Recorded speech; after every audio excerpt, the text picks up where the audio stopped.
একটি প্রত্যন্ত গ্রামের নাম থেকে ভাইরাসটির নামকরণ প্রাদুর্ভাব বাড়ায় অনেকটা আতঙ্কের রূপ নিয়েছে। ভাইরাসটিতে সংক্রমিত হয়ে মারা যাওয়ার সংখ্যাও অধিক। তবে সচেতন থাকলে ধারে কাছেও ভিড়বে না এ অণুজীব। বলছি নিপা ভাইরাসের কথা, যার কোনো ওষুধও নেই, টিকাও নেই, কেবলমাত্র উপসর্গ অনুযায়ী চিকিৎসা দেওয়া হয়।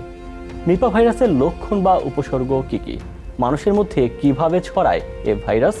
বাঁচার উপায় বা কী? এসব বিষয় নিয়ে আলোচনা হবে এবারের সারমর্মে।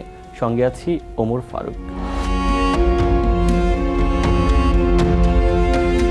নিপা ভাইরাস বা এনআইভি হলো একটি জুনোটিক সংক্রামক রোগ, যার বৈজ্ঞানিক নাম নিপা হেনফাভাইরাস, যা গৃহপালিত প্রাণী, বন্যপ্রাণী এমনকি পোকামাকড় থেকেও ছড়াতে পারে।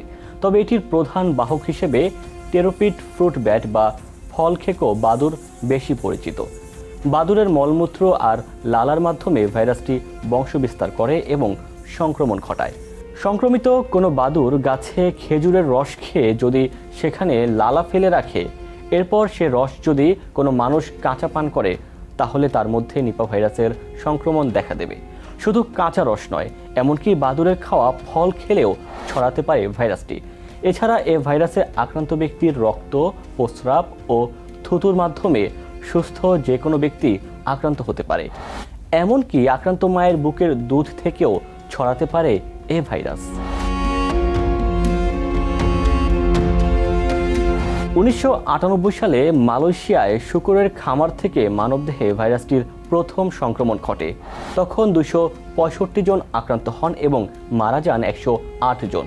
কিন্তু সংক্রমণটি তখন অজ্ঞাত এক রোগ হিসেবেই পরিচিত ছিল। তবে পরের বছর অর্থাৎ 1999 সালে ভাইরাসটি শনাক্ত করা সম্ভব হয়। মালয়েশিয়ার নেগেরি সেম্বিলানের সুইঙ্গাই নিপা নামে একটি গ্রাম থেকে প্রথমবার ভাইরাসটি শনাক্ত হওয়ায় ওই গ্রামের নামের সঙ্গে মিল রেখে নামকরণ করা হয় নিপা ভাইরাস। বাংলাদেশে ভাইরাসটি প্রথম ধরা পড়ে 2001 সালে মেহেরপুর জেলায়। পরবর্তীতে 2003, 4 এবং 5 সালে নওগাঁ, মানিকগঞ্জ, রাজবাড়ী, ফরিদপুর ও টাঙ্গাইলে সংক্রমণের প্রাদুর্ভাব দেখা দেয়। বর্তমানে দেশের 34টি জেলায় ছড়িয়েছে এ ভাইরাসটি।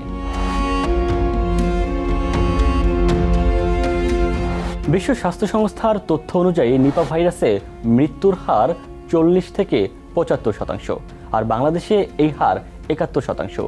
রোগতত্ত্ব, রোগ নিয়ন্ত্রণ ও গবেষণা ইনস্টিটিউট IEDCR এর পরিসংখ্যান অনুযায়ী দেশে 2001 সালে 13 জনের শরীরে নিপা ভাইরাসের সংক্রমণ চিহ্নিত হয়েছিল। তার মধ্যে মারা যান 9 জন। 2003 সালে 12 জনের মধ্যে 8 জন মারা যান, আর 2004 সালে কয়েক গুণ বেড়ে আক্রান্তের সংখ্যা দাঁড়ায় 67 জনে। ওই বছর মৃত্যুর সংখ্যাও ছিল অর্ধশত। এদিকে 2002, 6 ও 16 সালে কোনো সংক্রমণ ধরা পড়েনি, আর 2021 সালে 2 জন রোগী থাকলেও মৃত্যু হয়নি কারো। তবে 2024 সালে আক্রান্ত 5 জনের সবাই মারা গেছেন। 2023 সালে 13 জন আক্রান্ত হয়ে মারা গিয়েছেন 10 জন।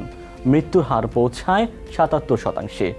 ওই বছরই প্রথমবারের মতো মায়ের বুকের দুধ পান করে এক শিশু এই ভাইরাসে আক্রান্ত হয়েছিল। 2025 সালের মার্চ পর্যন্ত মারা যাওয়ার সংখ্যা 3 জনের কথা উল্লেখ করে IEDCR। IEDCR এর তথ্য অনুযায়ী নিপা ভাইরাসের রোগের লক্ষণ সবার ক্ষেত্রে একই রকম নাও হতে পারে। মূলত ভাইরাসটির সংস্পর্শে আসার 2 সপ্তাহের মধ্যে মৃদু থেকে তীব্র শ্বাসকষ্ট, জ্বরসহ মাথা ব্যথা, মাংসপেশিতে ব্যথা, এনসেফালাইটিস বা মস্তিষ্কের রোগ, খিঁচুনি এবং অজ্ঞান হওয়ার মতো ব্যাধি ফুটে ওঠে। সুনির্দিষ্ট ও কার্যকরী কোনো ওষুধ বা টিকা এখন পর্যন্ত আবিষ্কৃত না হওয়ায় ওই উপসর্গ অনুযায়ী চিকিৎসা দেওয়া হয়। এইসব রোগে সবচেয়ে বেশি ঝুঁকিতে থাকেন হাসপাতালের স্বাস্থ্যকর্মী, আক্রান্ত শূকরের খামারি, যারা শীতকালে কাঁচা খেজুরের রস পান করেন এবং বাদুড়ের বাসস্থান আছে এমন কুয়া থেকে যারা পানি পান করেন বা ব্যবহার করেন। চিকিৎসকের পরামর্শ অনুযায়ী সহজ কিছু বিধি মেনে চললে ধারে কাছেও ভিড়বে না নিপা ভাইরাস।